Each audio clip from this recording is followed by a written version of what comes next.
Hola, buenas tardes. Bienvenidos y bienvenidas a la segunda sesión del ciclo de conferencias La discapacidad ante el espejo de un mundo en cambio.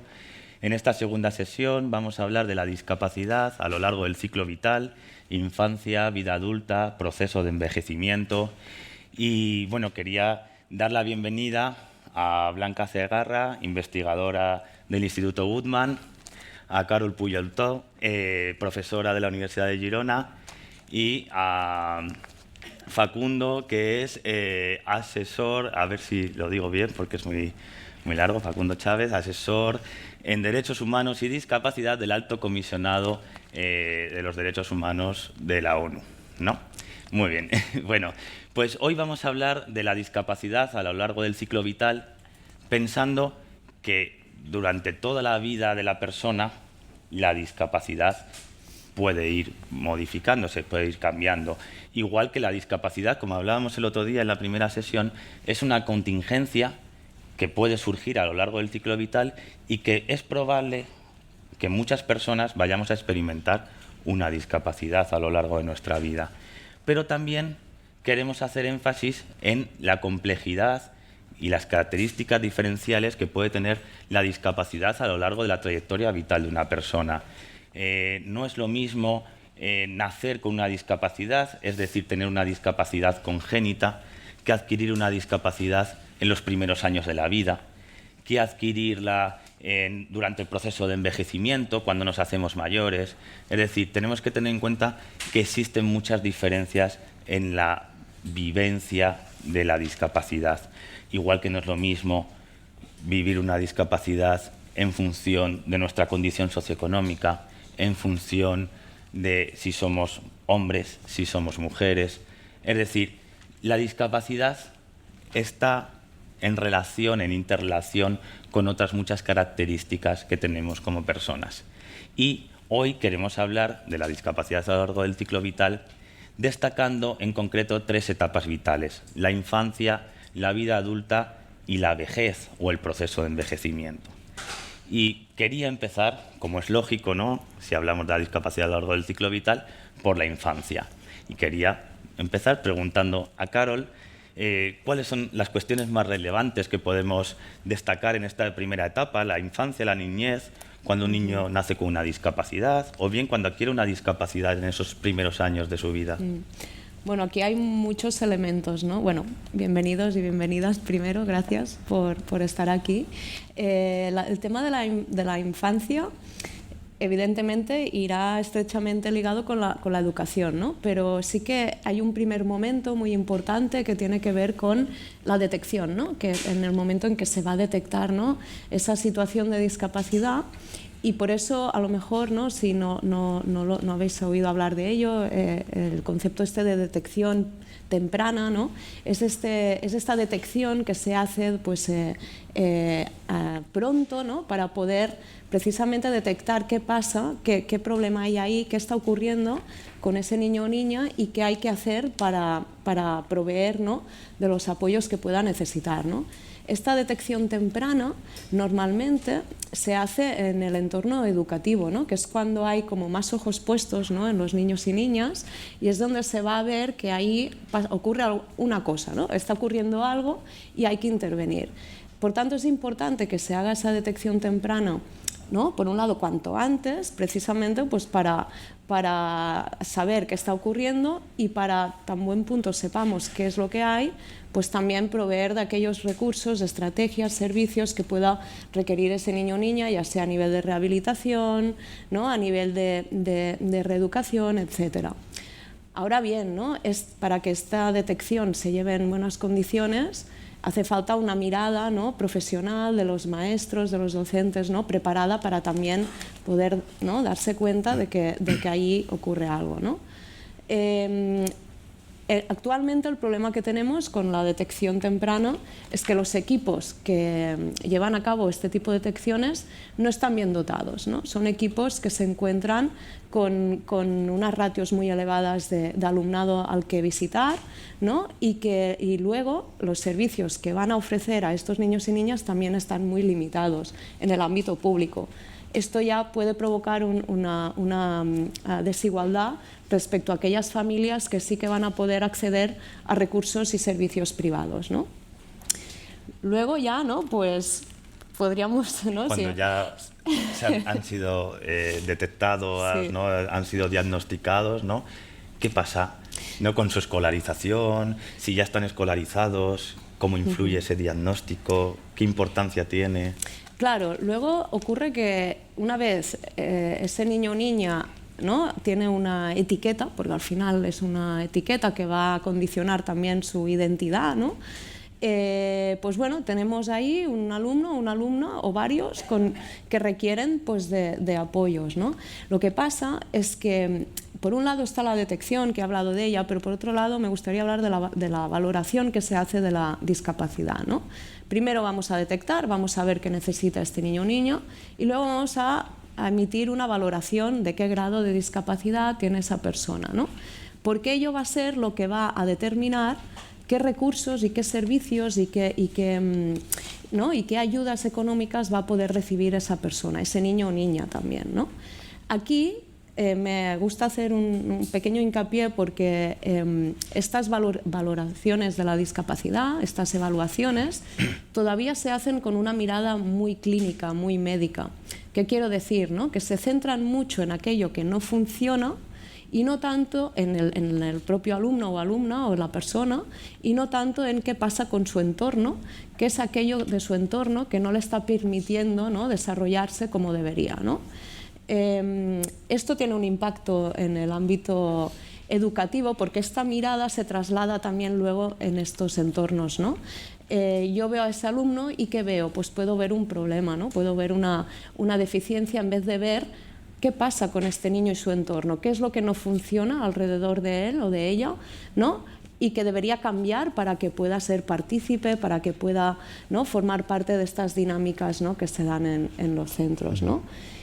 Y ya cerrando este paréntesis, que podría estarme ahí mucho rato hablando de ello, en la educación inclusiva, ¿no? ¿Qué pasa, ¿no? ¿Qué pasa en el contexto educativo y con esta educación inclusiva? Bueno, sabemos que la educación inclusiva es un derecho, ¿no? Está reconocido en el marco jurídico internacional. España ratificó este marco jurídico, pero no es una realidad todavía, ¿no? En este sentido, ¿no? ¿Qué vemos? Vemos que a pesar, ¿no? de esta implicación de reconocer este derecho, todavía tenemos un porcentaje de alumnado que se encuentra fuera, ¿no? de estos centros ordinarios, ¿no? Alrededor del 16% aproximadamente de este alumnado está en centros que no son ordinarios, ¿no? Y además, el que está en centros ordinarios tampoco tenemos todas las garantías de que no esté excluido de sus dinámicas.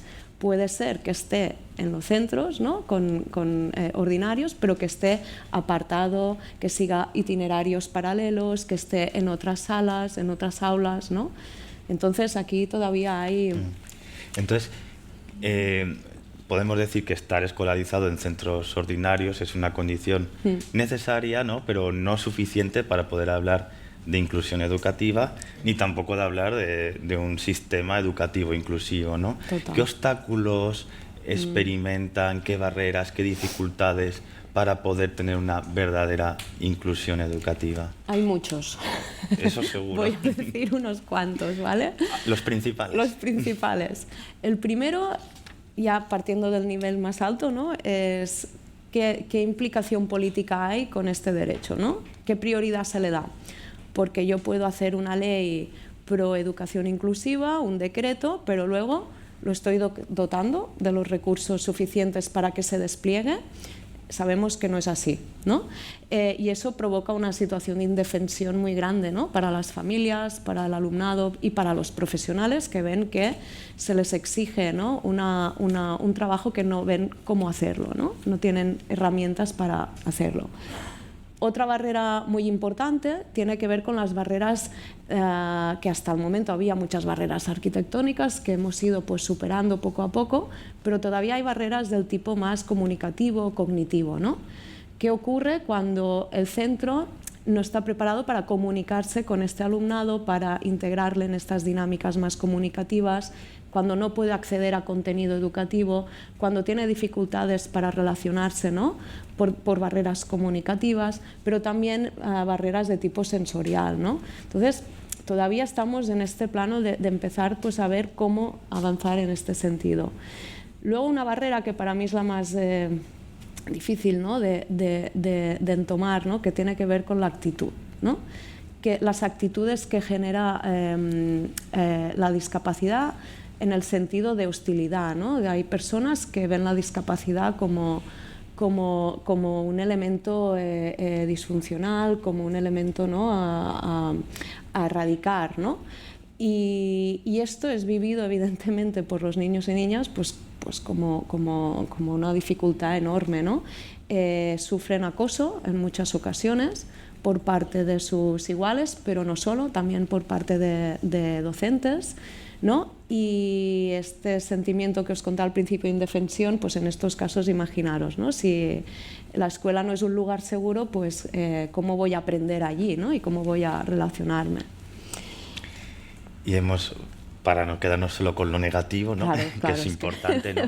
Es decir, vemos que hay barreras, hay obstáculos, muchas son actitudinales, porque en muchas ocasiones los profesores no entienden, no comprenden, ¿no? Las necesidades, no garantizan que exista un aula ni una escuela inclusiva, y eso lleva a situaciones que pueden dar lugar a acoso, bullying, segregación dentro de los centros ordinarios. Pero hablando en positivo, ¿cuáles son las buenas prácticas, las estrategias adecuadas por parte del profesorado en su intervención educativa en relación no solamente con el alumno con discapacidad, sino muchas veces, muy importante, con el resto del alumnado para garantizar su inclusión? Mira, aquí te destacaría varios elementos, ¿no? El primero es aquel que abraza la diversidad ya de entrada, ¿no? Una escuela que esté comprometida con estos valores. Y ello ya tiene que conducir de forma casi automática a estrategias como el diseño universal del aprendizaje, entendido como un marco de referencia en el que yo voy a diseñar, ¿no? todas las situaciones de aprendizaje para que todo el alumnado, independientemente de si tiene discapacidad o no, pueda acceder, ¿no? a estos contenidos, a estas actividades que se llevan a cabo, ¿no? Pero también no es suficiente, porque la escuela no es solo un lugar donde voy a aprender, también es un lugar donde voy a relacionarme y a hacer amigos. ¿No? Entonces, una escuela inclusiva yo la entiendo como una escuela donde también se van a propiciar este tipo de relaciones entre iguales, relaciones que se enriquezcan, ¿no? mutuamente. Porque si no, vamos a provocar ¿no? Vamos a encontrarnos con estas situaciones de soledad, de aislamiento que todavía experimentan muchos niños y niñas, ¿no? Con discapacidad, ¿no? Y claro, la experimenta en la escuela, y cuando son adolescentes se traslada también a su tiempo libre y a su tiempo de ocio. Sí. ¿Qué es lo que sucede? Exacto. Claro, luego, imaginaros, ¿no? Si la escuela es el entorno donde yo voy a hacer amigos, porque si ahora os preguntara, ¿no? cuántos amigos hicisteis en la escuela, seguro que más de uno, ¿no? porque es allí donde vamos a hacer nuestras primeras amistades. ¿Qué pasa si yo allí no tengo oportunidades para hacer amigos? ¿Qué pasa luego con mi tiempo libre, ¿no? Pues luego en mi tiempo libre, ¿con quién voy a hacer cosas? Pues con mi familia o con profesionales de servicios que a lo mejor me brindan apoyo a nivel de ocio. Claro, esto para un niño o una niña, ¿no? Pues no tendría que ser así, ¿no? Tendría que poder hacer actividades con otros niños y niñas y no específicamente con otros niños y niñas con discapacidad, ¿no? Entonces, bueno, el ocio, el problema es ese, ¿no? que suele ser un ocio muy condicionado por este factor, y que si no se propician estas relaciones en esta etapa, puede luego alargarse, ¿no? en la vida adulta, ¿no? Por lo tanto, son importantes generar unos espacios de socialización que sean inclusivos, ¿no? Sí. Y garantizar esa diversidad, ¿no? Que los grupos de iguales integren, ¿no? Porque Por ejemplo, una cosa que decía mi hijo pequeño a su profe cuando tenía 5 años, cuando no quería trabajar, decía, es que yo vengo al cole a hacer amigos, no a trabajar, te decía, ¿no? Entonces, un poco, los niños, la idea que tienen es ir al cole a hacer amigos. Totalmente. Y si no haces amigos, o si te cuesta hacer, ¿no? Pues también te dificulta. Es de lo que te acuerdas más. ¿Qué es lo que pasa entonces cuando se van haciendo mayores en cuando empiezan a ser jóvenes, adultos jóvenes? ¿Qué nos encontramos ahí? Ahí, a nivel académico, nos encontramos con una disyuntura, ¿no? Es decir, aquí, ¿qué ocurre? Que muchas veces no tiene continuidad la escolarización. Muchos niños y niñas, bueno, yo hablaré sobre todo de discapacidad intelectual porque es con el colectivo que he trabajado más, pero en esos casos vemos que las opciones de formación son muy limitadas, al menos aquellas que están adaptadas, por lo tanto hay poco que escoger si quieres seguir formándote más allá de la secundaria.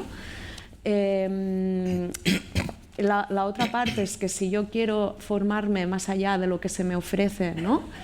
Tengo que recorrer a servicios específicos para personas con discapacidad, de modo que si mis relaciones antes ya eran limitadas, ahora lo van a ser igual, porque no voy a relacionarme, ¿no? Fuera de este contexto más ¿no? con otros jóvenes y, ¿no? con discapacidad, sino que voy a estar otra vez, ¿no? relacionándome con profesionales y familiares, ¿no? Entonces ahí está ¿no? como previamente ha habido como toda una lucha para esta educación inclusiva y probablemente este niño y niña ha estado incluido, ¿no? hasta sus 16 años, y luego puede haber una ruptura, ¿no? Una ruptura que le manda en entornos más específicos y segregados para luego devolverlo, ¿no? en entornos pues, más ordinarios como el laboral, ¿no?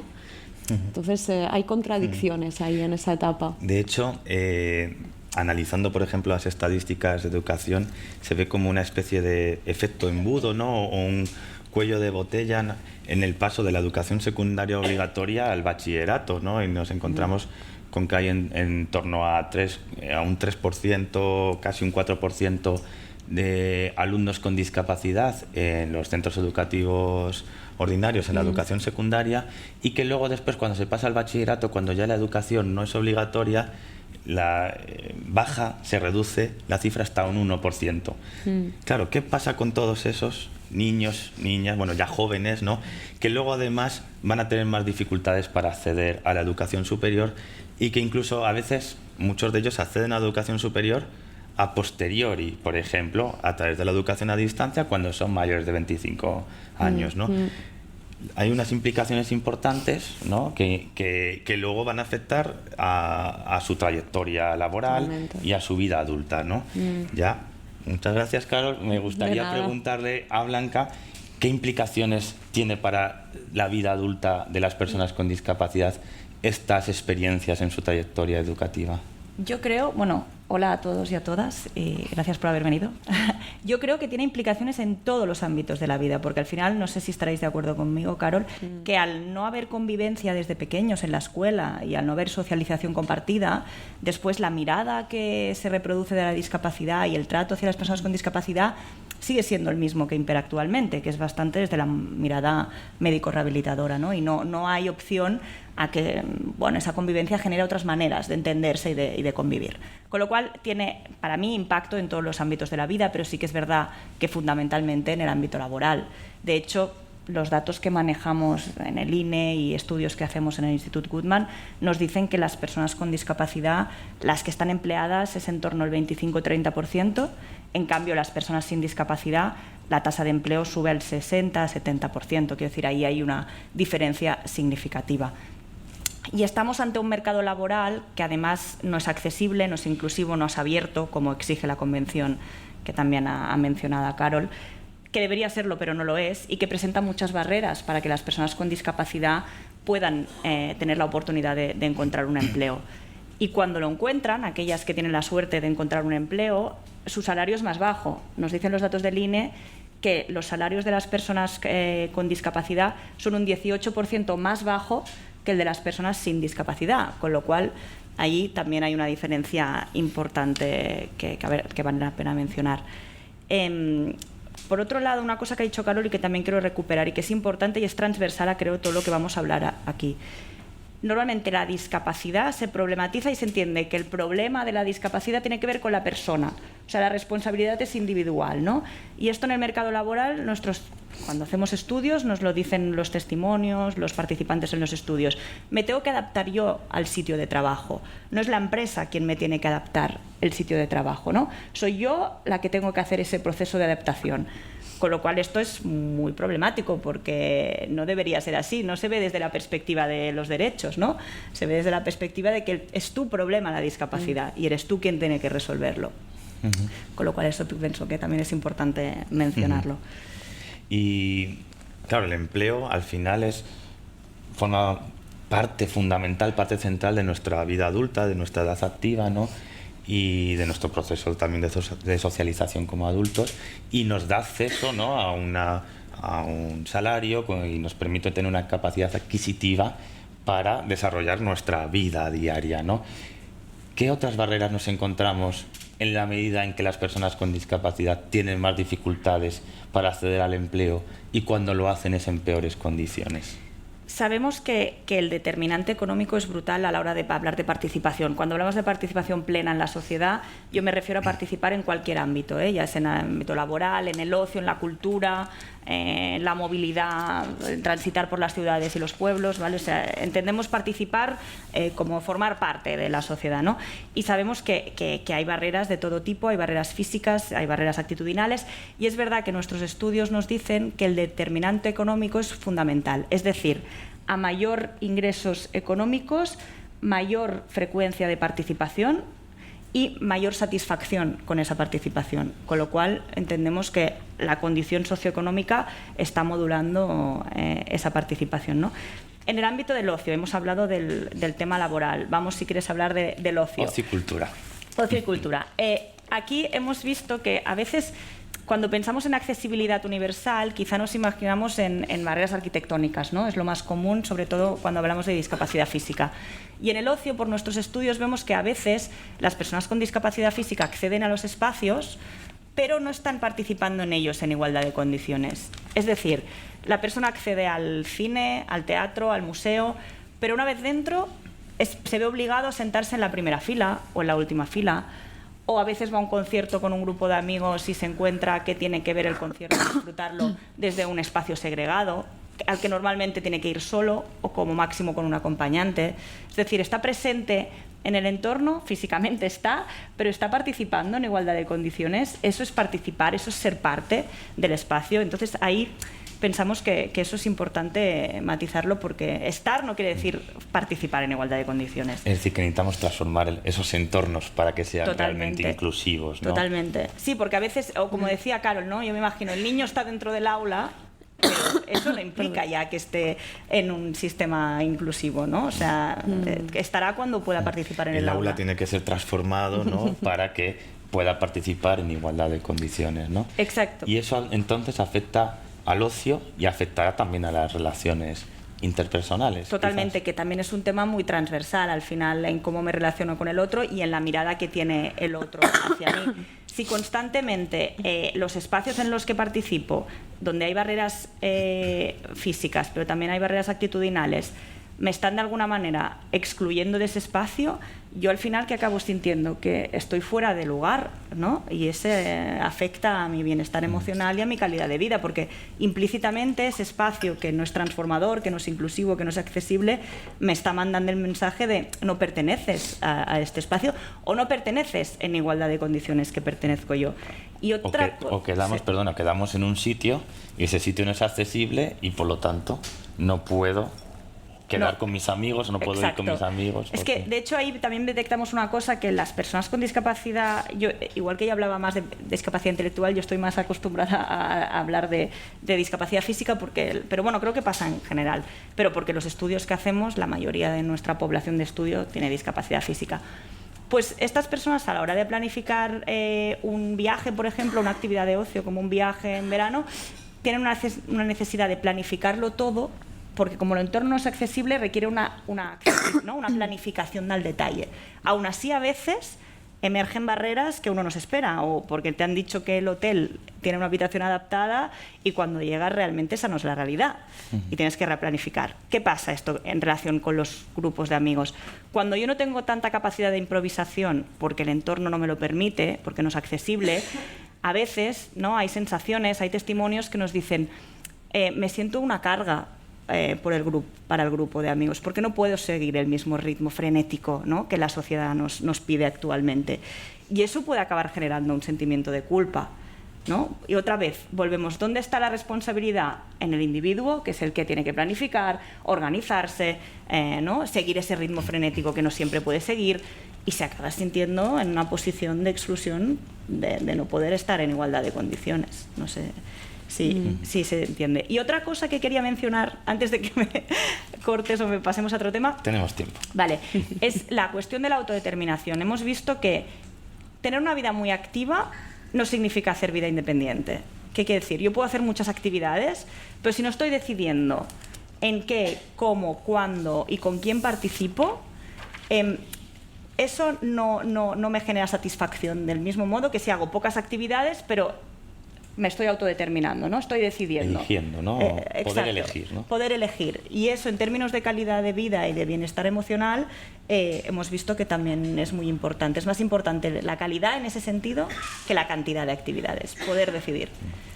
Pensando en poder decidir y elegir, me venía a la mente la vivienda, ¿no? Y pensando, claro, que dices, la vivienda en grandes ciudades, como es el caso de Barcelona, no es muy asequible para toda la población, pero claro, las personas con discapacidad, o muchos tipos de discapacidades, no solamente requieren una vivienda asequible, sino también una vivienda accesible. ¿Qué es lo que pasa cuando queremos acceder a la vivienda? ¿Qué dificultades nos encontramos? Aquí has descrito muy bien el problema, y es que una persona con discapacidad buscará una vivienda accesible y asequible. Dos condiciones: accesible, que se adapte a lo que yo necesito, y asequible, nosotros consideramos cuando hacemos estudios que sea el gasto en vivienda inferior al 40% de mis ingresos mensuales, ¿no? Lo más problemático es la asequibilidad, es decir, el tema económico vuelve a salir, ¿vale? Accesible también es, no hay muchas viviendas accesibles, pero luego viene el problema económico, que a veces es más grave. Y a esto se le suma que no están garantizados los apoyos para el día a día, para las actividades del día a día. Con lo cual, claro, hacer vida independiente en una ciudad como Barcelona es un problema importante. Nosotros, por los estudios que estamos haciendo, vemos que el principal apoyo para las actividades de la vida diaria, no solo en el lugar de residencia, también para ir a trabajar, hacer actividades de negocio, etcétera, este apoyo recae normalmente sobre la familia y sin financiación pública, ¿vale? Es decir, no es un servicio, un apoyo que esté financiado públicamente, con lo cual o te lo financias tú o acaba siendo pues por relaciones de solidaridad o por la buena fe del familiar. Y yo veo en el hospital donde trabajamos, en Goodman, que por ejemplo cuando una persona adquiere una lesión medular, una persona adulta joven, se normaliza que después del ingreso hospitalario se va a ir a vivir con sus padres, o que su pareja va a hacer de cuidador. Entonces, cuando esa decisión se toma de manera autónoma y libre, me parece genial, pero a veces no siempre es así. A veces se genera una dependencia impuesta de la familia, ¿no?, que no siempre es deseada. ¿Por qué? Porque realmente no se conoce, por ejemplo, la figura del asistente personal, que el otro día nos contaba en la semana anterior que en los países nórdicos muchas veces ya la gente sale de la rehabilitación con las horas que necesita de asistencia personal. Aquí esto es impensable, ¿no?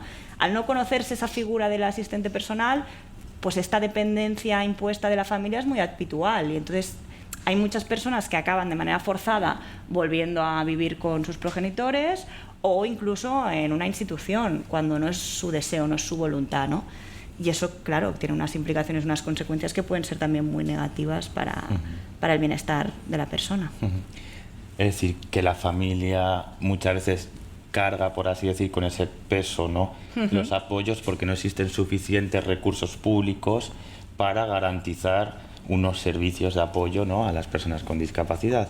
Por lo tanto, esa cuestión del apoyo Claro, es muy importante para vivir de forma independiente, ¿no? Totalmente. Y para terminar, si me permites, con una Por anécdota supuesto. muy rápida, que a veces los ejemplos o las anécdotas nos ilustran, ¿no?, lo de lo que hablamos, del testimonio, y nosotros intentamos, con los proyectos que hacemos, dar voz a las personas con discapacidad.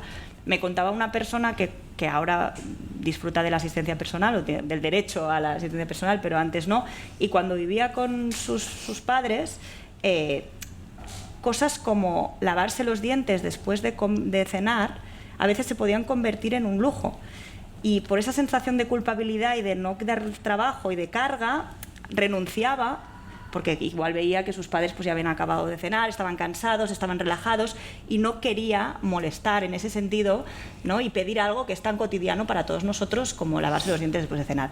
¿Por qué explico esto? Porque a veces no nos damos cuenta de las pequeñas violencias o las pequeñas situaciones de vulnerabilidad que puede vivir una persona que está institucionalizada de manera forzosa, o bien porque está en un centro, o bien porque está con su familia cuando no es su deseo o su voluntad. Por lo tanto, una cuestión clave son esos apoyos que recibe la persona, ¿no?, para poder desarrollar una vida independiente. Apoyos que necesitan desde pequeños, ¿no? No podemos hablar de una vida independiente, pero sí de ir trabajando en su autonomía personal, en la vida adulta, ¿no? ¿Y qué pasa con esos sistemas de apoyo cuando la persona se hace más mayor, ¿no?, cuando llegamos al proceso de envejecimiento? En España, desde el año 2006, tenemos una ley, ¿no?, que se denomina de dependencia, ¿no?, y un sistema para la autonomía y atención a la dependencia. Pero antes teníamos un sistema de servicios sociales para personas con discapacidad, ¿no? Y parece que por el proceso de envejecimiento, las personas con discapacidad o las personas mayores que adquieren una discapacidad necesitan una atención a su situación de dependencia. Y ahí quería ir yo, y le paso la palabra a Facundo, si me lo permitís, porque ¿es que acaso las personas mayores que adquieren una discapacidad o las personas con discapacidad que envejecen requieren otros servicios, requieren otros apoyos distintos a una persona con discapacidad de 30, 40 o 50 años? Hola, primero. ¿Qué tal? Lo que ha pasado históricamente es que se han desarrollado los sistemas de atención progresivamente de acuerdo con distintos momentos históricos y la valoración de ciertas poblaciones en estos distintos momentos históricos, ¿no? Entonces, esta idea de que cualquier persona, ya no hablamos solamente de personas con discapacidad, que cualquier persona crezca, trabaje y termine su vida y tenga acceso a un sistema de protección social después de haber hecho todo ese recorrido, es algo que, si se quiere, naturalmente ha ido evolucionando los sistemas de protección social para dar ese lugar, ¿no? En paralelo a eso, ciertas otras poblaciones que siempre han sido consideradas como lógicamente inactivas, ¿no?, las personas con discapacidad en particular, esas poblaciones no han tenido los mismos desarrollos históricos en los sistemas de producción, en las estructuras productivas y en el propio desarrollo de los sistemas de protección social, ¿no? Entonces, cuando se piensa, por ejemplo, en apoyos económicos en la adultez, para adultos mayores, hay una cierta lógica de compensación por toda esta inversión de tiempo puesto en el sistema, y que de alguna manera hasta se justifica, se naturaliza y es hasta justo, ¿no? Hoy en día casi nadie se le ocurriría que hay que eliminar las pensiones para estas poblaciones. Y no se piensa en una lógica de, como la OIT llama, los sistemas de protección social o los pisos de protección social para tener una mínima calidad de vida por el simple hecho de ser humano, ¿no? Entonces, las personas con discapacidad no entraron nunca dentro de esa estructura. ¿Por qué? Porque hay, incluso en la gran mayoría de las legislaciones del mundo, se sigue diciendo que una persona con discapacidad es aquella que no puede trabajar, como principal característica de la persona con discapacidad. Y es ese no poder trabajar lo que habilita al sistema de protección social, ¿no? Entonces, hay una trampa de base en el diseño del sistema de protección social que implica que ya se te pone hablando de etiquetas, se te pone una etiqueta en el cerebro, ¿no? En la frente, que dice, este no trabaja, ¿no? Esta es como la primera característica que identifica a la persona con discapacidad. Entonces, ya empezando desde ahí, para todo lo demás, todo el sistema está estructurado sobre esta lógica y esta base, ¿no? Entonces, ¿para qué van a ir a la escuela si después no van a ir a trabajar? ¿Para qué van a tener algún tipo de sistema de apoyo si total es como plata que tiramos a la basura porque esta persona no va a participar A contribuir, ¿no? de la misma manera que el resto? Esa contribución económica no tiene sentido. Y después, claro, nos quejamos porque el primer problema es el económico. Evidentemente, el primero es el económico, pero no pensamos en esa estructura solidaria para compensar esa falencia económica, que efectivamente es la que después, en la gran mayoría de los casos, pero no también hay que tener en cuenta que no en todos los casos, va a permitir que esa persona participe del sistema, ¿no? Entonces, volviendo un poquito para atrás, porque por mí me parece que es importante hacer esta Sí, mínima reflexión. Creo que es muy interesante, perdona Facundo que te corte, porque al final en los sistemas de bienestar social los hemos pensado desde la protección social frente a las contingencias que no nos van a permitir trabajar y participar en la vida activa, ¿no? Lo que podemos denominar vida activa, en lugar de pensarlos con esa lógica universalista, ¿no? De todos por el mero hecho de ser ciudadanos y ciudadanas podemos tener acceso a determinados servicios, apoyos para garantizar nuestro bienestar, ¿no? Bueno, esa es una primera base, ¿no? Cuando hablamos de ser humano y poder vivir con cierta calidad mínima de vida, hay distintas estructuras para poder atender estas cuestiones, ¿no? Y lo que decía, volviendo un poquito para atrás, cuando pensamos en que tiene que haber servicios para personas adultas mayores, o para personas con discapacidad en edad laboral, o personas con discapacidad en la niñez, en realidad lo que estamos haciendo es replicar esa misma lógica que de pronto hay que repensar. Digo, cuando uno piensa un sistema, no lo piensa en pedacitos, ¿no? Piensa todas las estructuras que son necesarias para que ese sistema funcione. Entonces, cuando hablamos de apoyo, bueno, podemos hablar de apoyos humanos, de apoyos tecnológicos como esta silla de ruedas, de apoyos en la comunicación, de las estructuras comunitarias que también operan como apoyos, ¿no? No todo es asistencia personal, ¿no? No sé, mi amiga Andrea, que además es una experta en género de discapacidad en el mundo y da clases en la Washington College of Law y no sé qué, en este momento es mi asistente personal, ¿no? Y opera como una colega que está en esta misma sala con todas ustedes en un rol en este momento, pero que no es necesariamente quien es.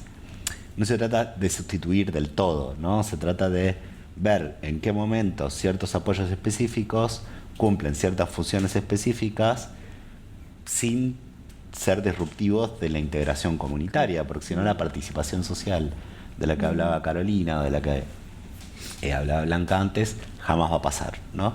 Esa lógica de que tenemos que tener servicios y estructuras y demás, sí, en tanto y en cuanto no sean disruptivos de la participación comunitaria, ¿no? Entonces, volviendo al principio, se dan estos procesos históricos en los desarrollos. Se compartimentalizan los sistemas de protección social y se generan distintas estrategias de segregación para cada uno de estos sectores. Esto después se institucionaliza, o sea, se hace parte de las estructuras de las políticas públicas, de la forma de gobierno, de la forma en la que se organizan los propios recursos, de los presupuestos y demás. Y esto lo que hace después es replicar estas mismas estructuras que operan como un corset del sistema y que no permite que de esos sistemas se vayan transformando y que sigan esas mismas narrativas de educación inclusiva, de empleo inclusivo, de participación comunitaria y demás, que de pronto ganan un espacio, pero después no permiten que efectivamente avancen. Y lo que se genera es una tremenda frustración, ¿no?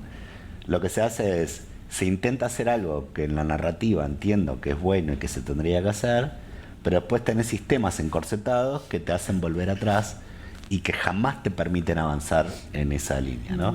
Antes de entrar a esta sala hablábamos de educación inclusiva y esa caída en la segregación durante muchos años y el recupero de la segregación. ¿Por qué? Porque los sistemas inclusivos de los cuales estamos hablando no existen, no están ahí pasando, y tampoco hay sistemas de transformación que puedan ir progresivamente acompañando a la demanda de inclusión comunitaria, sea en la escuela, en el trabajo, donde sea, para poder seguir avanzando. Entonces, ¿qué pasa? Yo entiendo la narrativa, avanzo en la narrativa, me encuentro con un sistema que opera como una barrera y esa frustración me hace volver a lo anterior. Porque volvés a lo que conoces. Y esto que entendí como una narrativa coherente, racionalmente piola, cuando trato de ponerla en práctica con sistemas absolutamente inflexibles, bueno, lo primero que hacen es hacerme volver para atrás, ¿no? Y ahí es donde quería hacer una mínima reflexión, pero hay un pequeño paréntesis que tiene que ver con esto de las culturas organizacionales, ¿no? Ya sean en la estructura educativa o en la estructura de un hospital o donde sea, las culturas organizacionales son parte de la condición humana, ¿no? ¿Cómo funcionan nuestros cerebros? Nuestros cerebros agarran y ponen todo en cajitas. Y a medida que me voy exponiendo a ciertas experiencias, esa cajita se abre un poquito más, ¿no? Entonces, yo tengo el concepto persona con discapacidad. Lo más probable, y si les pido a todos ustedes que piensen en este momento ya, que es una persona con discapacidad, lo primero que se le va a venir a la cabeza es una silla de ruedas. Lo siguiente que se le va a venir a la cabeza es una persona ciega. Lo siguiente es una persona sorda. Y rápidamente lo que van a empezar a decir es, bueno, persona con discapacidad es el que no puede. No puede ver, no puede oír, no puede caminar. Eso es una persona con discapacidad. Y esa es la cajita persona con discapacidad. Ahora, y esto lo replica y lo refuerzan todos los sistemas que existen. El sistema educativo, el sistema laboral, la participación en la comunidad. Todos estos sistemas refuerzan estas cajitas. ¿Cómo se rompen estas cajitas? ¿No? Porque esto que decías antes es muy importante. Estar y ser. Estar es muy importante, porque si uno no está, nadie jamás puede agrandar esa cajita. Nadie tiene la experiencia de decir que esta persona que no puede caminar y anda en silla de ruedas, además es abogado, además es papá o mamá, además es estudiante, además es otras cosas. La cajita se queda en esa construcción que tenemos en la cabeza que dice, este es el que no puede, y se refuerza sobre esa línea. Para ampliar esa cajita, yo tengo que conocer uno que anda en silla de ruedas, uno que no ve, uno que habla con lengua de señas, uno que tiene otra forma de comportarse, para poder ir ampliando la cajita. Y además, si me voy exponiendo a esas personas que no son personas que piden en la esquina en la calle, personas que aman, personas que participan, personas que están enojadas como en el mundo, igual que yo, todas esas personas van ampliando mi universo, ¿no? Y va rompiendo eso. Y voy entendiendo cuáles son, naturalmente, voy entendiendo qué es lo que esa persona necesita para ser parte de la comunidad, ¿no? Entonces, se van rompiendo las lógicas institucionales. Yo ya no digo, tengo que crear estas 350.000 servicios para que esta persona sea parte de la comunidad. Ya la cultura organizacional va cambiando y yo me voy adaptando, no yo, no la persona con discapacidad, sino el contexto se va adaptando a las distintas realidades, ¿no? Y salís de esa idea de que todas las personas son exactamente iguales, ¿no? Pero claro, eso sería lo ideal, ¿no? Tener en cuenta todas esas cajitas, ¿no? Y pensar, por ejemplo, en el diseño de las políticas públicas, teniendo en cuenta toda esa pluralidad, todas esas situaciones y cómo convergen además con otras realidades, con otros colectivos, con otros sistemas, en este caso de protección social, de protección pública, etcétera, etcétera, ¿no? Pero claro, pensamos luego, y como decía antes en el caso de España, surge la necesidad de desarrollar un sistema de apoyo cuando la población envejece y se encuentra en situaciones de dependencia funcional. Y claro, empezamos por así decir, como la casa por el tejado, ¿no? De vamos a solucionar esa respuesta ante el envejecimiento y pensamos en servicios que responden. En el caso de la ley de dependencia, se aprobó el mismo mes que en la Organización de Naciones Unidas se aprobaba la Convención sobre los Derechos de las Personas con Discapacidad. Y como decías antes, Facundo, la ley de dependencia suponía una vuelta atrás a un sistema institucionalizador, ¿no?, de la persona con discapacidad, ¿no? Modelos residenciales, modelos de centros de día. Entonces, claro, ¿cómo podemos revertir eso? Si se puede. ¿O cómo podemos intentarlo? Hay varias cosas. Primero hay que entender qué es dependencia, ¿no? Porque cuando se habla de dependencia, lo primero que se viene a la cabeza es que una persona que no puede necesita de alguien que sí puede para poder hacer, ¿no? Entonces, hay una relación de poder intrínseca en la palabra, ¿no? Si yo dependo del otro, el otro en realidad está a cargo de mí. Y eso la convención se lo carga. La convención de discapacidad, ¿no? La convención sobre los derechos de las personas con discapacidad. Entonces, la lógica de dependencia en el marco de la convención de discapacidad solamente existe en la niñez. Y solamente existe en tanto y en cuanto esa persona o ese niño, niña o niñe no vaya adquiriendo o no logra adquirir ciertas habilidades personales para poder gestionar su propia independencia. O sea, y esto casi no pasa, digamos, que siempre existe, indistintamente del tipo de discapacidad que tenga la persona o del tipo de deficiencia que tenga la persona, uno necesariamente siempre va adquiriendo habilidades a lo largo de la vida para poder ir manejando y tomar decisiones sobre su propia vida. Entonces el criterio de dependencia, así como se había pensado en aquel momento, la ley española y en muchísimas legislaciones más del mundo, no le pedimos solamente a España, es esa lógica, es una lógica que solamente en la convención solamente existe para niñez. A medida que uno va adquiriendo ciertas habilidades y lo que llama la evolución de la capacidad de niños y se van reemplazando, ¿no?, estas cuestiones. Yo voy pudiendo tomar más decisiones responsables y a medida que eso va pasando, la dependencia va dejando de existir y desaparece, ¿no? Y esto cada vez pasa más rápido, además, ¿no? Las niñeces cada vez más cuentan con más recursos para poder tomar estas decisiones más rápidamente.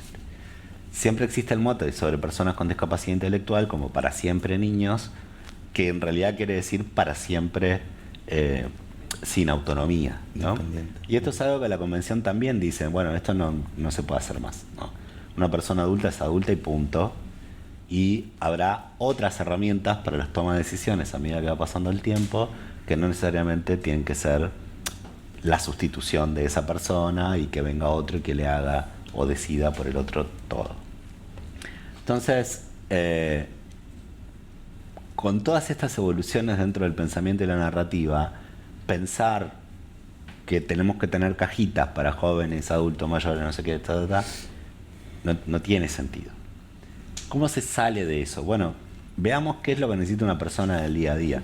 Así se sale de eso, ¿no? Una persona necesita dormir, levantarse a la mañana, tomarse un café, en la medida de lo posible, salir de su casa e ir a algún lado, ¿no? Eso es lo que necesita cualquier persona para ser parte de la comunidad. Bueno, ¿eso qué implica? Implica, primero, tener plata para vivir. Segundo, para poder levantarte a la mañana hay personas que necesitan asistencia. Entonces necesitan un apoyo humano. ¿Quién presta ese apoyo humano? Bueno, en algún momento del día o en muchas horas del día, en el día de hoy, digo, el 89% de los apoyos humanos que reciben las personas con discapacidad en el mundo lo reciben de sus propias familias. No hay estructuras y servicios, y en países de ingresos medios altos, algunos servicios para poder llegar ahí, ¿no? Entonces vos tenés que poder levantarte a la mañana, ese es el primer apoyo humano que necesitas. Vestirte, cambiarte, bañarte, etc. Después, muchas personas, como yo por ejemplo, necesitamos tecnologías de apoyo. Entonces tenés que poder acceder a esas tecnologías de apoyo para poder moverte, incrementar tu funcionalidad para no ser dependiente. Mientras mejor es mi acceso a tecnología de apoyo, menor apoyo humano necesito, lo cual además le hace un favor a la economía del país. Lo siguiente, en ese caso, es poder salir de tu casa. Tu casa. No la casa que te imponen, en la que tenés que vivir, un coso segregado, una institución donde tenés que vivir. Tu casa. Para salir de tu casa, tenés que tener algunas mínimas condiciones de accesibilidad. Hay algunas personas con discapacidad que necesitan más accesibilidad que otras, pero tenés que poder salir de tu casa. Salís a la vereda, si se quiere, a la acera, y vas a necesitar algún tipo de movilidad.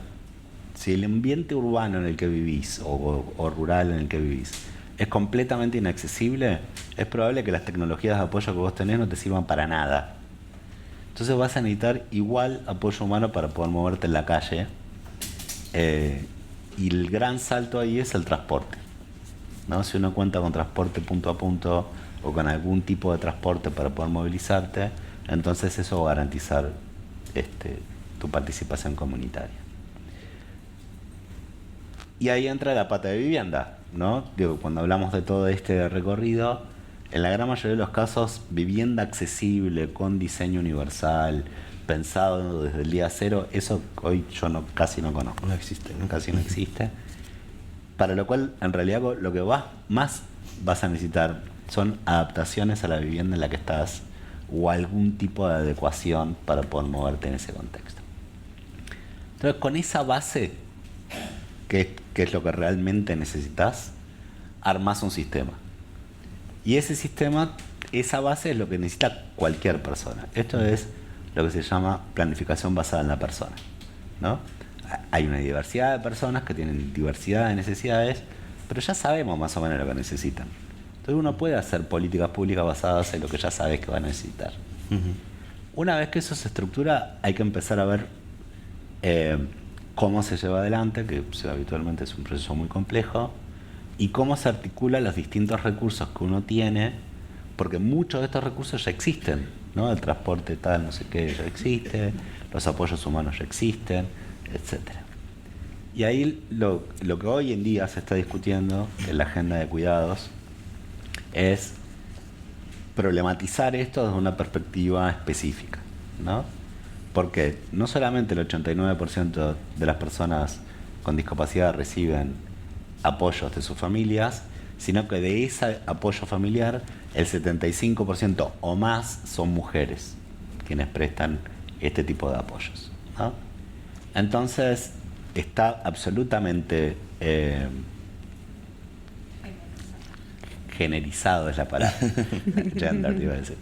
Está absolutamente generizada la discusión, ¿no? Y en este caso, en este momento están pasando hechos fácticos, demográficos. Las poblaciones van envejeciendo, existe un salto tecnológico que hace que las poblaciones jóvenes de menos de 35 años estén estructuralmente fuera del mercado productivo por el salto tecnológico que estamos viviendo. Este cambio generacional le está tocando en este momento este desempleo estructural, para lo cual queda un segmento de la población que es la que va de 35 a 65 años, que es el segmento productivo, de los cuales hay casi pleno empleo entre los hombres y no hay pleno empleo entre las mujeres porque las mujeres están cuidando. Entonces esto genera un bache macroeconómico muy importante que está empujando a los estados a tomar decisiones en la agenda de cuidados.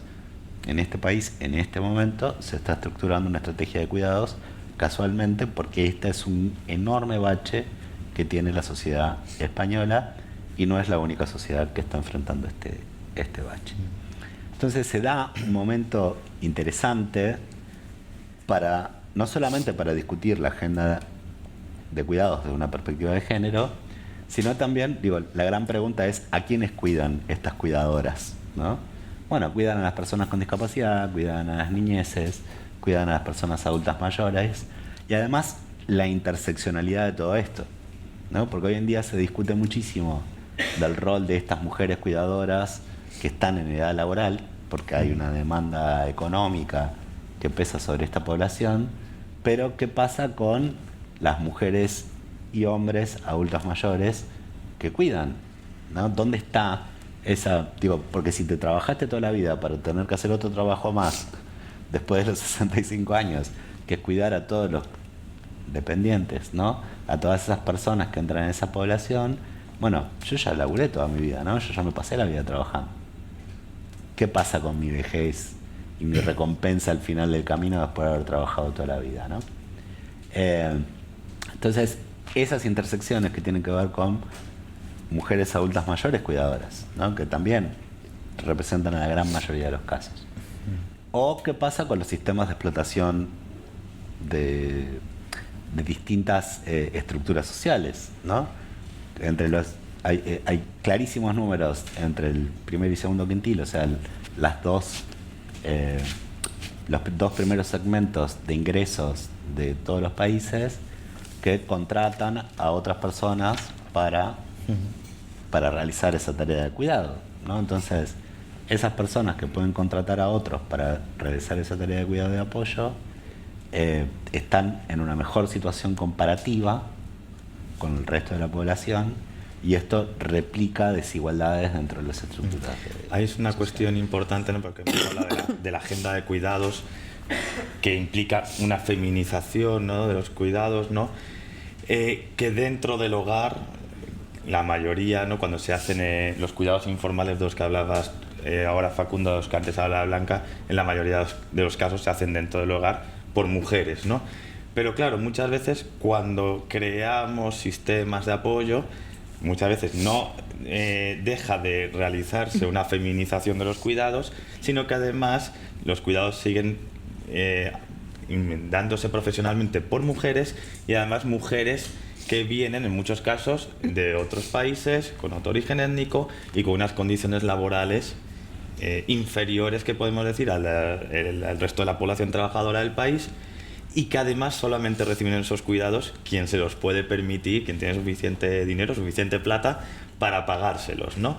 Entonces, claro, esta complejidad, que es al final una complejidad transnacional, ¿no? Que no son problemas solamente de España, ni de Cataluña, ni de Barcelona, sino cómo hacemos para crear sistemas integrales de apoyo que sean más justos, más inclusivos, más igualitarios, que no reproduzcan desigualdades de género, étnicas, capacitistas. Es una pregunta muy difícil, lo sé, pero bueno, no, yo creo que la respuesta es bastante sencilla, y el movimiento de mujeres lo ha puesto muy, muy claramente sobre la mesa. El cuidado y el apoyo, usando la terminología de la Convención de Discapacidad, el cuidado y el apoyo es esencial para la existencia de las sociedades, es esencial para la vida. Sin eso no existen las sociedades. Y esto es lo que ha pasado durante siglos, es que lo hemos dado por sentado, como si esto fuera gratis, ¿no? Como si no hubiera una necesidad de solidariamente aportar a esa estructura, ¿no? Y lo hemos dado por sentado porque se ha puesto esta carga sobre, en los últimos 400 años o más, sobre las mujeres, ¿no? Y se ha ignorado absolutamente qué le pasa a esa persona a lo largo de su vida, cómo puede llevar adelante su planificación de vida, y se le ha impuesto algo que es de un nivel de injusticia que realmente es sorprendente que no nos hayamos hecho esta pregunta, no sé, hace 200 años, ¿no? hoy en día esta discusión está presente y realmente hay que hacerse esta pregunta. Si podemos entender que el cuidado y el apoyo es fundamental para la existencia, ¿cómo puede ser que no damos un aporte solidario a esa cuestión, ¿no? ¿Qué pasa entre hombres y mujeres, ¿no? Para empezar la conversación. ¿Cómo puede ser que el 78% de las personas que cuidan son mujeres y los hombres aporten tan poco a esa estructura de reproducción de las propias sociedades, ¿no? Entonces hay una pregunta que hay que hacerse ahí en relación a eso, y sobre todo los varones nos tenemos que hacer una pregunta muy grande de cuál es nuestro rol en esta tarea esencial para la vida y nuestra participación en esa tarea.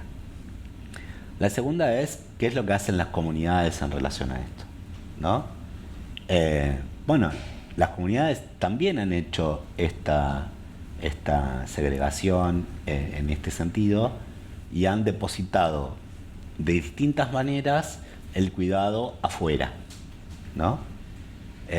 Primero, creo que los hombres, tenemos que empezar con esa primera pregunta, y después, ¿qué han hecho las comunidades? Bueno, las comunidades han dicho abiertamente durante siglos, hay ciertas poblaciones que no las queremos en la calle, ¿no? No las queremos dentro de nuestras estructuras sociales.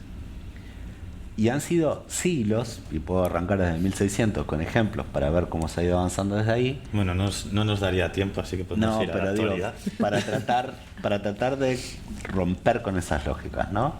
Porque todos los dispositivos que hoy conocemos, en realidad, son pequeños avances que se han dado desde tirar a la gente del Monte Olimpo hasta el día de hoy, ¿no? Hay todo un proceso de muchos años de ir avanzando, y lo que tenemos hoy son resabios de soluciones que la gente ha tratado de encontrar, a veces torpemente, a veces ignorantemente y a veces con la mejor de las intenciones, pero que siguen estando sobre la mesa, ¿no? Entonces, cuando decimos, bueno, una persona, viendo este desarrollo que contaba antes de la vida comunitaria, veamos cuál es el desarrollo de una persona institucionalizada. Se levanta cuando le dicen, se acuesta cuando le dicen, va al baño cuando le dicen, come lo que le dicen. Eso es la vida de una persona institucionalizada, ¿no? Que es lo mismo que vive una persona presa, que también es una institución. Entonces, esta lógica que existe en este contexto hace que uno no pueda pensar sistemas integrales. Si uno puede pensar en qué necesita cualquier persona y estructura eso dentro de los sistemas con los recursos que existen, entonces sí se puede avanzar en sistemas más justos. Y lo otro que es extremadamente importante para que los sistemas justos sean justos es que todas las personas que están involucradas en ese ecosistema sean parte de la misma conversación. Y hoy en día no es así. Las personas adultas mayores no son parte de esa conversación, las niñeces no son parte de esa conversación de manera directa, las personas con discapacidad tampoco son parte de la conversación, y quienes siguen tomando decisiones y quienes son parte de la conversación son los grandes lobbies empresarios, las grandes estructuras de cuidados, los sistemas del tercer sector que son proveedores de servicios. Esas son las voces que son interlocutores válidos en esta conversación. Y ahí es donde hay mucho que trabajar, ¿no? Porque hay que revertir siglos de lógicas que existen en los sistemas. De desigualdades, de estructuras, como decías, estructuras sociales, estructuras políticas que condicionan, en este caso, los apoyos, la inclusión, la accesibilidad, ¿no? Las sociedades accesibles. Para terminar y poder dar a la palabra al público que nos pregunte, que nos plantee cosas a partir de lo que hemos dicho, ¿no? Me gustaría que pudiéramos quizá a lo mejor hacer una pequeña reflexión, ¿no? Acerca de cómo podemos romper con esa lógica compartimental de los servicios, de los servicios sociales, de las políticas públicas, y avanzar hacia sistemas de apoyo integrales, sociedades más inclusivas, espacios más inclusivos, ¿no? ¿Qué necesitamos? Yo añadiría, además de lo que ha dicho Facundo, de dar voz a los colectivos implicados en la política pública, a los que va dirigida la política pública, hay que transformar la administración pública, ¿no? Que es la primera que funciona de manera sectorializada, ¿no? por cajitas, ¿no? Cuando tienes un problema de salud, te atienden los de salud; cuando tienes un problema social, te atienden los de servicios sociales; cuando tienes un problema en la escuela, te atienden en la escuela. Entonces, es más complejo que todo eso, hay una interrelación de factores, ¿no? En los casos de pobreza infantil se ve muy claro: un niño que vive en una familia que tiene pobreza tiene consecuencias en su salud, en su alimentación, en su adecuación, en su vivienda. Entonces no podemos mirar a las personas por cajitas, porque hay una complejidad y hay que abarcar, que necesita de este diálogo y de tener esta mirada integral y entender que la persona es la que está en el centro, ¿no? Y la administración y los servicios son los que se organizan alrededor de la persona. Claro, o sea, tenemos que poner la mirada en la persona, ¿no? La planificación centrada en la persona, que decía Facundo, pero con un enfoque global e integral que nos permita conectar todas esas realidades, ¿no? Que digas, bueno, yo aquí es que no te atiendo porque tú tienes una discapacidad, pero es que además tienes no sé cuántos y te tienes que ir a la otra ventanita, que es donde te van a atender con tus características, ¿no? Y al final dices, a mí no me atienden en ningún lado porque soy más complejo de lo que con toda persona es más compleja de lo que los sistemas nos piden, ¿no? Que seamos, ¿no?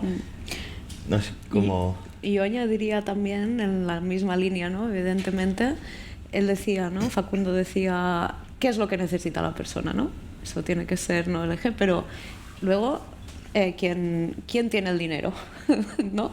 Es decir, lo tiene la administración para ofrecer estos servicios. ¿Y por qué no lo tiene la persona, ¿no? Para escogerlos? Entonces creo que este es otro elemento clave para que la persona pueda decidir. Hablabas, Blanca, de autodeterminación, ¿no? Para que realmente pueda decidir con recursos qué necesita y en qué va a invertirlos, ¿no? Recursos públicos, evidentemente, ¿no? Que es una cuestión de justicia social, ¿no? Y creo que aquí haría falta hablar de presupuestos individualizados. Es claro que muchas veces también se necesitan apoyos para poder tomar decisiones, ¿no? Lo sabemos en el caso también de discapacidad intelectual, otros colectivos, ¿no? Y claro, también eso también es importante, ¿no? Porque claro, tenemos que tener poder tomar decisiones acerca de qué es lo que queremos, pero también necesitamos a veces apoyo para esas decisiones, ¿no? Y es algo un poco más complejo, ¿no? Pero esa complejidad tenemos que darle respuesta, ¿no? Sí. Si quieres, Facundo, para concluir. No, creo que estamos en un momento muy interesante, porque hay algunas cosas, digo, ¿por qué? Las cosas existen por muchas razones, ¿no?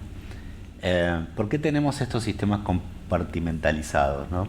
Lo que se llaman las estructuras de sector, que tenemos salud, educación, etcétera, etcétera. Bueno, porque es más fácil manejar un ecosistema de esa manera, ¿no? Y hay un balance entre la complejidad que puedo manejar y los recursos que tengo para manejar esa complejidad. Esto que decía Carolina, los presupuestos individualizados. ¿De qué hablamos cuando hablamos de presupuestos individualizados? Bueno, son todos esos servicios y todas esas estructuras que siguen a una persona, ¿no? Administrativamente, organizar eso en el pasado era, si no imposible, casi imposible. Porque los costos administrativos de manejar eso eran tan altos, que era imposible de hacer. Hoy en día eso sí se puede hacer. Hoy ya existe la tecnología para poder hacer eso, ¿no? Y doy el ejemplo, no sé, Facundo, ¿no?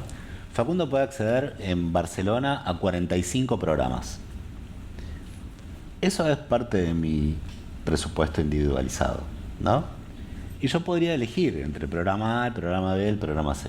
Entonces podría tener apoyo a domicilio, asistencia personal, N cantidad de horas de acá, N cantidad de horas de allá, etcétera, etcétera, etcétera, ¿no? Educación, trabajo, etcétera. Todos esos servicios a los cuales yo puedo acceder como persona en categoría A, B, C o lo que sea, eso es parte de mi presupuesto individualizado. ¿Cómo hace la administración? ¿Cómo uno puede llegar a acceder a ese presupuesto individualizado de manera tal, que era lo que decía Carolina antes, de manera tal que yo pueda redireccionar la demanda y crear una oferta acorde con mis necesidades y mis deseos, que es diferente a lo que me quieren imponer, bueno, eso hoy en día existe, la tecnología existe.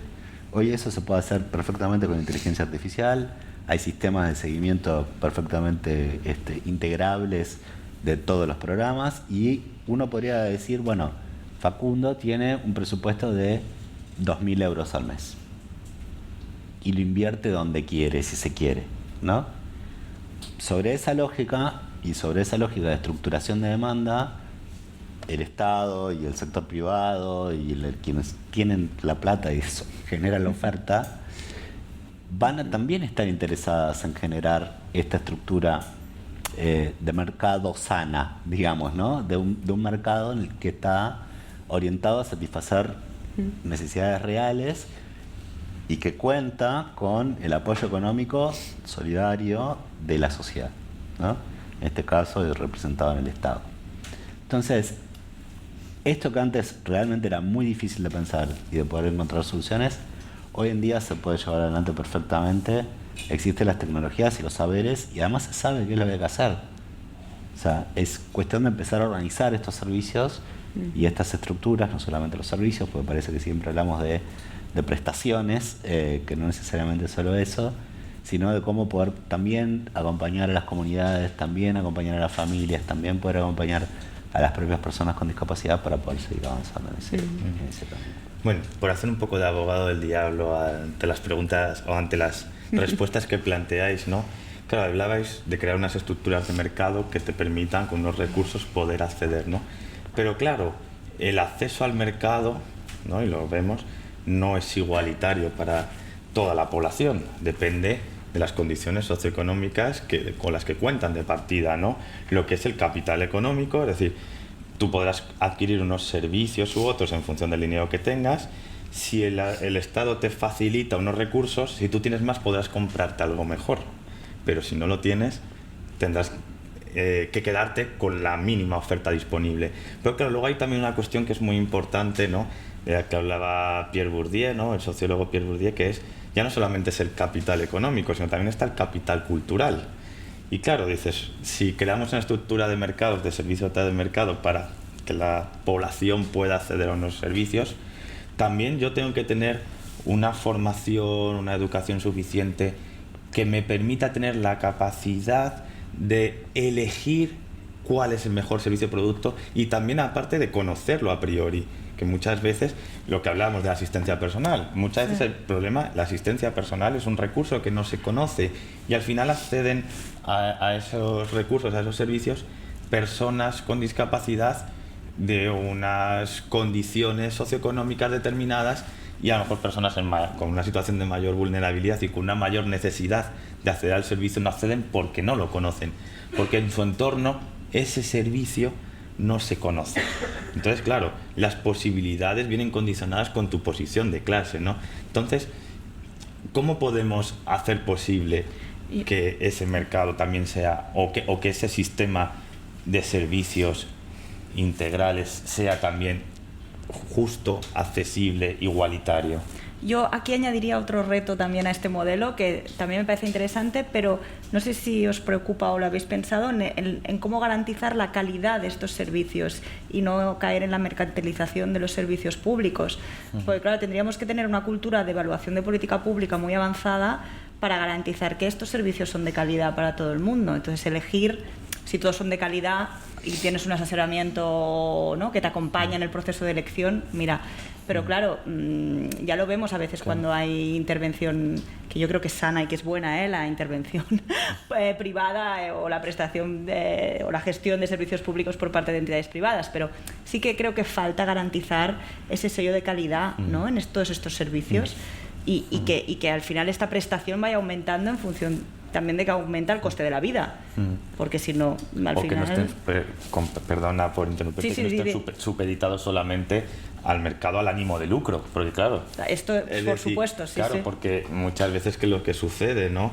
Y antes que hablábamos de los apoyos a los adultos mayores, ¿no? En muchas ocasiones hay servicios de apoyo, residencias, etcétera, etcétera, ¿no?, que desarrollan unos servicios bastante mejorables, ¿no? Entonces, claro, todo es un poco una realidad muy compleja, ¿no? Y estos sistemas de apoyo o integrales de apoyo, uy, se me caen los papeles, pierdo los papeles ya.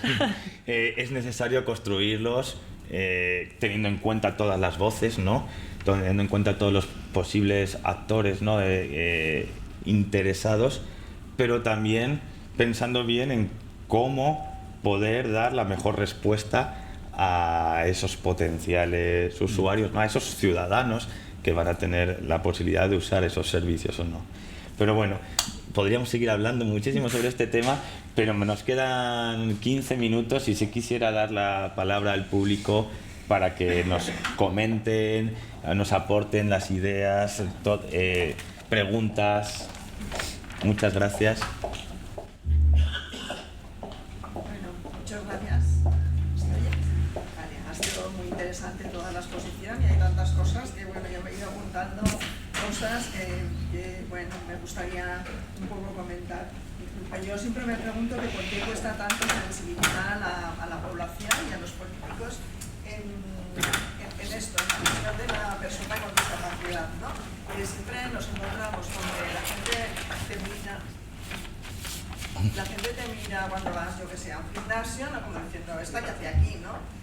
O a lo mejor aparece alguien y dice, hombre, bravo por ti, qué bien, a mí me anima saber que vengo al gimnasio porque sé que tú vienes y entonces hay como esta visión, ¿no? De qué pena que hace este o qué maravilla, ¿no? Y por qué cuesta tanto, ¿no? De que nos vean como personas, pues como otra persona, ¿no? Y también a veces que te ponen un montón de barreras porque Barcelona el 70% de los negocios, de las tiendas, no podemos entrar, es inaccesible para nosotros, ¿no? Y sin embargo cuando miras así para entrar aparecen 2 o 3 personas que te dicen yo te subo, ¿no? Y dices, ¿por qué no puede ser que las cosas sean accesibles y que no te tenga que aparecer la gente? Parece que a la gente le guste hacer como de beneficencia, ¿no? De ayudarte. Y bueno, en otros temas también, hablando de la vivienda, siempre se habla de la dificultad que tenemos de tener una vivienda para poder vivir nosotros y nunca se habla o se habla poco de que nosotros puede que tengamos una vivienda adaptada, porque si no, no podemos vivir, claro, pero no podemos ir a casa de nadie, ¿no? Yo me he encontrado 10 años de mi vida con toda la familia en mi casa para Navidad, para cumpleaños, que me encanta tener a la familia, ¿no? Pero tanto, y en mi casa siempre, ¿no? Sí, en fin. Y luego también a nivel decimos que hay la familia cuidadora en el 80% de los casos, pero actualmente en esta sociedad pasa que hay familias que todas las mujeres estamos enfermas, con lo cual no hay cuidadoras, o que no tienes una familia disponible porque todo el mundo trabaja o te has cambiado de ciudad. Entonces verdaderamente es dramático que tienes que vivir en unas situaciones muy malas porque no encuentras ningún sitio, ¿no?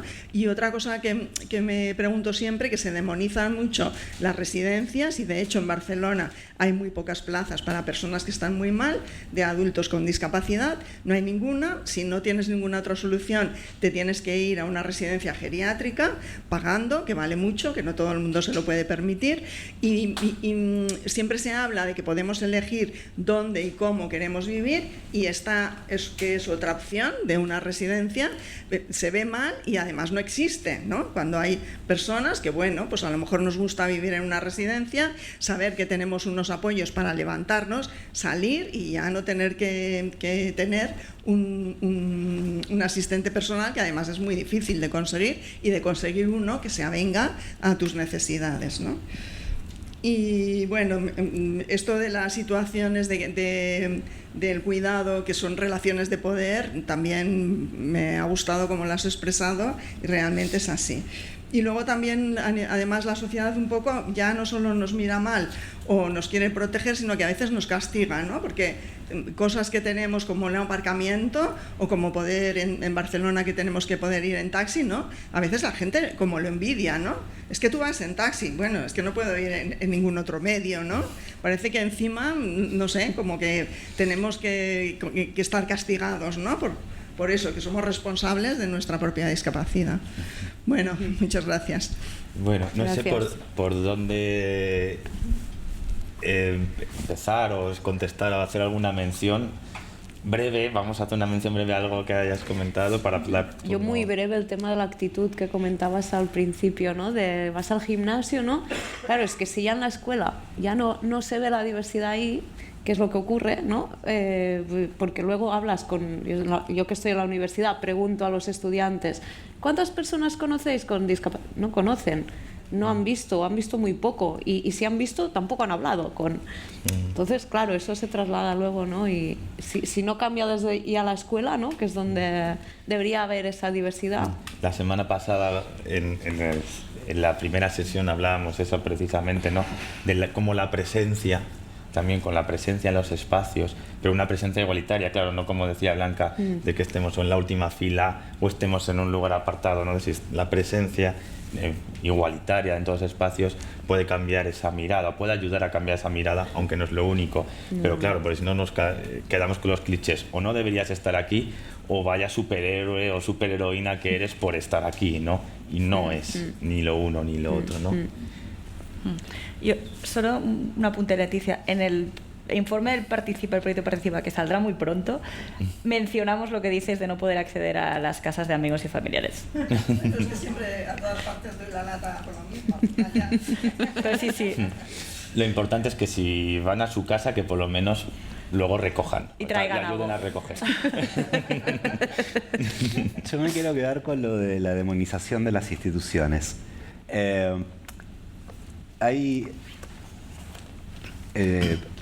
La perspectiva de derechos humanos no demoniza todas las instituciones, demoniza las lógicas institucionales, ¿no? Y te voy a dar un ejemplo. Suponete que vos te vas a un apart-hotel, ¿no? En el apart-hotel te hacen la cama a la hora que te dicen que van a hacer la cama, la comida la ponen de tal hora a tal hora, y vos voluntariamente te sometés a una estructura de organización del apart-hotel. ¿Sí? Te lo digo yo porque acabo de pasar por el Goodman. Me someto a esta circunstancia frente a otras opciones que eventualmente puedo llegar a tener. ¿Por qué? Porque la valoro, porque creo que me resuelve cosas, porque etcétera, etcétera. Eso no es una institución. O sea, es una institución en el sentido lato, pero no tiene una lógica institucionalizadora en cuanto vos estás tomando una decisión consciente de elegir esa solución para vos. Que no es lo que le pasa al 98,8% de las personas que están en esas estructuras. La gran mayoría de las personas que están en esas estructuras están ahí porque no tienen otras opciones más que esa estructura.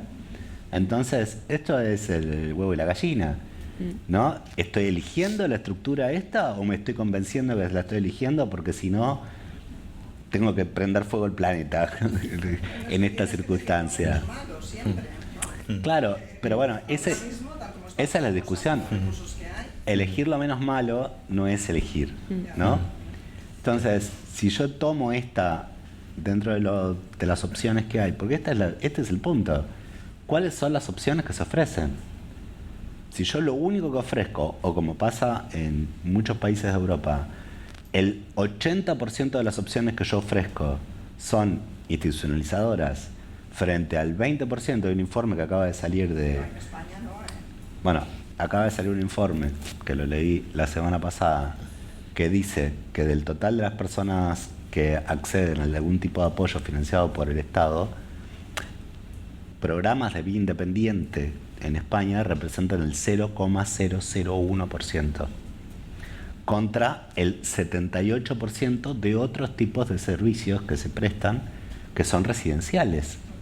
Entonces, si yo agarro y digo, acá hay 100 pesos, vos te estás gastando 75 en esto, los otros 25 o 24, no sé cuántos ceros van por este otro lado y esta otra línea de prestación queda... Bueno, a esto es a lo que voy. Digo, acá hay una cuestión de pensar estas lógicas, pero no por una cuestión de demonización de las opciones. Digo, si vos querés, digo, le pasa a muchas personas adultas mayores que ahorran toda su vida para ir a vivirse a una institución. ¿no? Digo, este no es el problema, esa no es el problema que estamos discutiendo. El problema es cuando vos sos viejo y pobre y terminás en una institución con todos estos condicionamientos porque nunca tuviste otra opción. Por no poder elegir, ¿no? Perdona que te interrumpa, Facundo, pero como estamos casi en hora, había otra pregunta.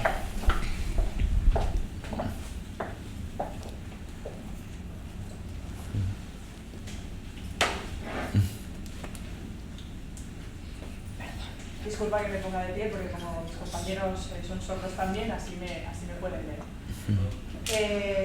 Lo primero, pues, agradeceros pues todo el discurso. Vale, sí, ahora, de acuerdo. Mira, pues os agradezco el ciclo de hoy. Estoy muy de acuerdo al 100% con todo lo que habéis comentado.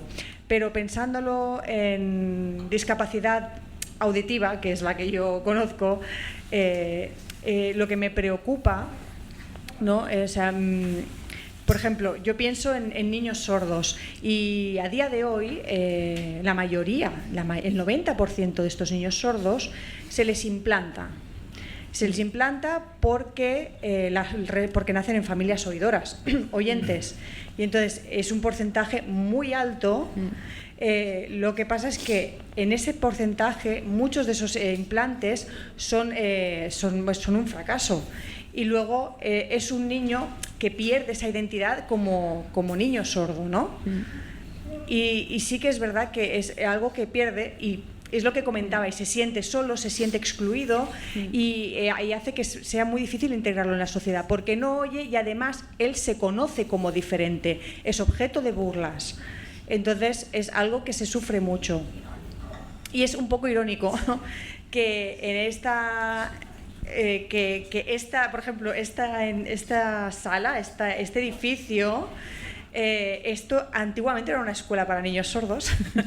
En los 50, hasta del 50 al 80 aprox, esto fue un colegio de sordos. Me parece irónico estar aquí hablando de esto, ¿no? Que algunos de ellos de aquí pues fueron alumnos. Dice, y claro, nosotros como personas sordas lo vivimos como algo positivo. ¿Por qué? Porque en este momento que fue esta segregación, el ser niños sordos institucionalizados como sordos, hemos vivido la identidad sorda. Los niños sordos a los que se les implanta y se les incluye, se les mete en escuelas inclusivas, sufren una crisis de identidad muy dura. Quiere decir, claro, hemos crecido en aspectos completamente pues, diferentes. Y claro, esto es algo muy problemático a día de hoy. Aparte, lo que comentabas sobre, Blanca, lo que comentabas sobre personas mayores, toda esta vida laboral, las personas sordas también tenemos esta problemática a día de hoy. El mundo laboral es muy difícil. Antiguamente había muchas profesiones más manuales, por así decirlo, en el que las personas sordas pues, podían trabajar y se adaptaba a todo. Toda esta tecnología, claro, la mayoría de personas sordas hoy en día trabajan en empresas de limpieza, yendo a diferentes oficinas y en el mundo de la limpieza con un sueldo bastante menor y claro, no pueden optar a otra cosa, no pueden elegir su trabajo porque saben que es muy difícil el mundo laboral. Entonces, ¿qué pasa? Es un analfabetismo funcional, quiero decir, que nos viene dado por la comunicación. Es difícil acceder a contenidos y por eso, no sé, creo que tenemos el 0,01 de alumnos sordos en universidades. Entonces, claro, es una comunidad que nos vemos muy afectadas. Las políticas educativas, la mayoría quieren promover una vida independiente, pero para nosotros es cada vez más dependiente de servicios sociales, porque claro, nosotros como personas no podemos acceder a mucho más y creo que esto es una situación muy grave. Además, la vida adulta, cuando comentabas, o en el proceso de vejez, a día de hoy en Barcelona ciudad, tenemos 26.000 personas con discapacidad auditiva. Y no tenemos ninguna residencia adaptada. no quiere decir una residencia específicamente de personas sordas, sino una residencia en la que se pueda agrupar personas sordas para que se puedan comunicar entre ellos, porque si no están aislados. Y simplemente, bueno, es animar a toda esta situación, ¿no? Es decir, también las personas oyentes de mayores pues perdimos audición. Entonces, no sé, todo esto, nosotros a la fuerza lo que vemos es que esta situación es como muy grave. No tenemos no tenemos accesibilidad en la ciudad de Barcelona. Es muy complicado. No tenemos accesos, ¿no? Pues, a hacer gestiones con intérpretes, porque si no tienes que implicar a la familia y entonces ya no se meten en mi vida privada, ¿no? Claro, ¿dónde está mi autonomía como persona? Entonces, claro, a mí lo que me gustaría, ¿no? Pues es este mensaje de que realmente que la gente pues se pudiera meter en la cabeza, ¿no? ¿Qué puede ser? ¿Qué son 24 horas sin oír? ¿Qué implica estar 24 horas sin oír? Tal y como está montada la sociedad del mundo, ¿no? Lo propongo pues como ejercicio. Es algo a lo que estoy acostumbrada. O sea, yo me he adaptado a la sociedad, ¿no? Pero veo que para mi calidad de vida como persona sorda está muy afectado, porque siempre es un esfuerzo. Simplemente decir esto. Muchas gracias. Muchísimas gracias. Es una pena porque, claro, está terminando la sesión, tenemos que concluir a las 8 y esto requeriría una sesión completa para poder hablar sobre este tema, ¿no? Sobre la disyuntiva entre la identidad, ¿no? Y la identidad como colectivo, en este caso el colectivo de personas sordas, la inclusión en la sociedad, qué se pierde, qué se gana cuando apostamos por esa inclusión, por ejemplo, mediante implantes cocleares, etcétera, qué se pierde, qué se gana cuando apostamos por preservar la cultura sorda, la identidad colectiva, ¿no? Y claro, es un tema bastante complejo, ¿no? Hay muchas cuestiones que se han tocado muy interesantes. No sé si queréis a lo mejor algún pequeño apunte por terminar. Ojalá que pudiéramos tener otro día más para poder debatir esto, pero para concluir... Es que yo con una frase veo complicado todo lo que he comentado, pero bueno, es verdad que respecto a la discapacidad auditiva y todo el tema de las barreras de comunicación, ¿no? Que igual no hemos hablado tanto hoy, hemos hablado más de actitudes, de barreras arquitectónicas, físicas, y toda la parte comunicativa, claro, es fundamental en este caso y también genera muchas situaciones de exclusión, así que lo entiendo perfectamente. Luego el tema... que yo lo discutí hace poco, no entraré, solo lo digo, discutía, debatía, dialogaba hace poco con el gerente de FESOCA sobre, claro, el modelo médico y rehabilitador, que él me decía, bueno, desde nuestro punto de vista nosotros sí exigimos más modelo rehabilitador, más rehabilitación, ¿no? Porque a nosotros nos falta ese servicio, ¿no? Y al final esto acabo remitiendo a lo que decíamos antes de la atención centrada en la persona, a cada cual según sus necesidades. Y luego hay una cuestión muy importante que ha apuntado usted, que es el tema del mercado laboral. Esas oportunidades laborales de las personas sordas con discapacidades auditivas se reproducen también en otros colectivos, es decir, existe una segmentación de los trabajadores con discapacidad en el mercado de trabajo. No solamente es que accedan menos, sino que tienen muchas menos posibilidades de acceder a empleos cualificados, incluso aunque tengan la formación, y sobre todo acceden a empleos poco cualificados del sector servicios, porque ya la propia dinámica de inserción laboral dentro del sistema, que muchas veces que se realiza a través de incluso las propias entidades de discapacidad, la búsqueda de empleos, es decir, los empleos que se ofrecen para personas con discapacidad están en sectores poco especializados, poco cualificados, del ámbito de la limpieza, jardinería, etcétera, etcétera. Entonces, claro, tenemos que romper también esas barreras y esos tabúes, ¿no? Que hay una segmentación clara del mercado laboral y todo viene otra vez a lo mismo, a cuál es la concepción en nuestra sociedad de la discapacidad, ¿no? Y me gustaría dejaros poder charlar un poco más, pero como estamos en hora y tenemos que cumplir estrictamente con los horarios, ¿no? Y el Palau Macaya también tiene que cerrar y todos nos tenemos que ir a nuestras casas, simplemente me gustaría cerrar esta sesión agradeciendo al público la asistencia, agradeciendo vuestra participación y particularmente agradeciendo a Blanca, a Carol y a Facundo su participación y pediros un aplauso por sus intervenciones. Muchas gracias.